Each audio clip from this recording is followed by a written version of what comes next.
Hi అండి, welcome back to my channel.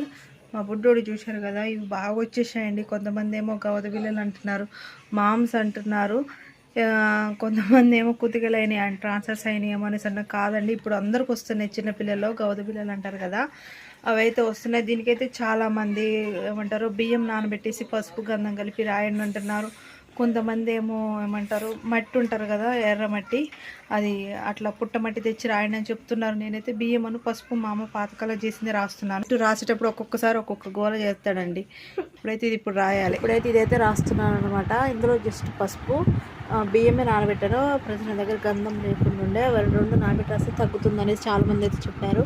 అదే రాస్తున్నాను. కానీ స్టార్టింగ్ రోజు అయితే మాత్రం ఇంత లావు వస్తుందండి. ఫస్ట్ రోజు అయితే ఒకటి వచ్చింది, తర్వాత నెక్స్ట్ డే ఇంకోటి వచ్చిందండి. ఇవైతే 7 days వరకు ఉంటాయంట. మరి పాపం ఇంత లావు వాపు వచ్చింది, మరి తగ్గాలి. చూద్దాం మరి ఎట్లుంటుందో.